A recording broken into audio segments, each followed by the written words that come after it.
उसने आलू के छिलके को भी फेंकने की बजाय उन्हें बारीक काटकर कुड़कुड़ी भुजिया बनाने की तैयारी कर ली। तभी महिमा जी उठकर किचन की तरफ आईं। अरे बहू, इतनी जल्दी?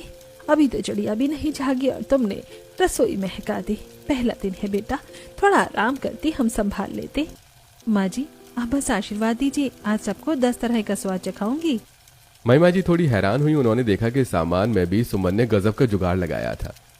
वो दबे पांव बाहर आई जहां अध्यांश जी आंगन में बैठे थे। सुन रहे हैं, बहू तो साक्षात अन्नपूर्णा निकली। आते ही चूल्हा संभाली और चेहरे पर थकान का नाम नहीं। मसालों की खुशबू बता रही है महिमा कि हमारी बहू हीरा है। थोड़ी देर बाद राज रसोई में आता है। अरे इतनी सुबह, और ये सब एक साथ? हाँ, चूल्हे पर एक साथ नहीं करो तो वक्त बर्बाद होता है।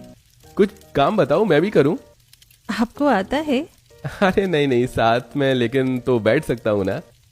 तो बस साथ बैठिए।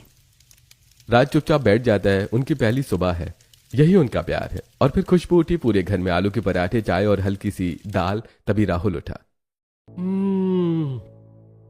खुशबू कहाँ से आ रही है? मौनी भी उठकर रसोई की तरफ गई। अरे भाभी, कब से उठी हो जो इतना सब कुछ बना लिया? बैठो, खाना तैयार है।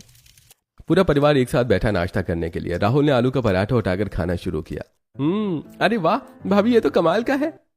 बहू, तुम्हारे हाथ में तो जादू है। नव्या उठकर बालकनी में खड़ी हुई। जैसे ही सामने की तरफ नजर घुमाई, उनकी आंखें फटी की फटी रह गईं। चावला जी के घर की खपरेल वाली छत के ऊपर से धुआं उठता हुआ दिखा। रिया, जल्दी उठो, बाहर आकर देखो, उस गरीब घर की बहू ने तो धुआं उठा दिया और यहाँ तुम अभी तक सो रही हो। मोहल्ले वाले क्या कहेंगे? क्या हुआ मम्मी जी, इतना शोर क्यों? अभी तो बस 7:15 हुए हैं। उधर देखो, 7:15। चावला जी की बहू ने तो चूल्हा सुलगाकर आधा मोहल्ला महका दिया है। शकुंतला जी अपनी छत पर खड़ी होकर उसकी सादगी के कसीदे पढ़ रही हैं। अगर तुम अभी किचन में नहीं पहुंची तो मेरी साख मिट्टी में मिल जाएगी। नव्या जी की फटकार के बाद रिया हड़बड़ाकर उठी, तैयार हुई और सीधे किचन की ओर भागी। रिया ने किचन में देखा कि गैस, मिक्सर, ओवन, फ्रिज सब कुछ था, लेकिन वो खड़ी रही। क्या करूं, कहाँ से शुरू करूं? मुझे तो कुछ भी नहीं आता। रिया, जल्दी से अच्छी अच्छी डिशेस बना लो, थोड़ी देर में शकुंतला और मोहल्ले की कुछ औरतें आ जाएंगी खबर लेने के लिए। वैसे भी आज तुम्हारी पहली रसोई है। नव्या ड्राइंग रूम में सोफे पर सज धज कर बैठी थी, पर उनकी निगाहें बार बार रसोई के दरवाजे पर टिकी थी। तभी शकुंतला जी और 3-4 औरतें आईं। नव्या जी, राम राम। बड़ी सौंधी खुशबू का इंतजार था, पर यहाँ तो कुछ जलने की गंध आ रही है। अरे नहीं शकुंतला जी, वो शाही तड़का लग रहा होगा। रिया बेटा, बाहर आओ, मोहल्ले की काकी चाची आई है। रिया रसोई से बाहर आई। नमस्ते काकी जी, आइए। रिया ने कांपते हाथों से डाइनिंग टेबल पर अपनी बनाई डिश रखी। टेबल पर सजी क्रॉकरी तो लाखों की थी, पर बीच में रखी वो पनीर की सब्जी और जली हुई पूड़ियां उसकी हार का इशारा कर रही थी। उसने यूट्यूब देख देख कर कोशिश तो बहुत की, पर अंत में बस एक ही ढंग की सब्जी बना पाई। अरे बस पनीर? नव्या जी, आपने तो कहा था कि आपकी बहू 10 तरह के पकवान बनाएगी। यहाँ तो बस एक ही सब्जी और वो पुड़ियां हैं।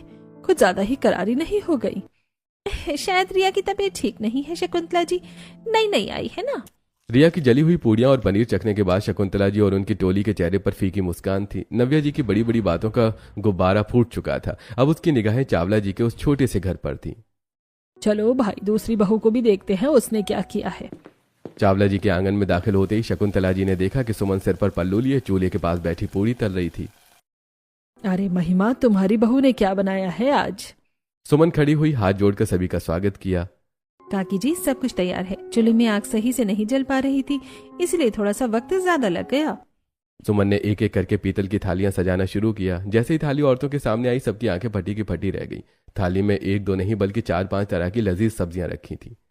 अरे ये क्या, आलू की रसेदार सब्जी, मसाले वाली सूखी भिंडी, दही वाले बैंगन, और ये क्या है सुमन? चाची जी, ये दाल के कबाब और साथ में पुदीने की चटनी, और ये आलू के छिलकों की कुरकुरी भुजिया है। पापा को बहुत पसंद थी तो सोचा यहाँ भी सब कुछ खा दूं। वाह वाह, स्वाद तो ऐसा है जैसे साक्षात अन्नपूर्णा ने बनाया हो।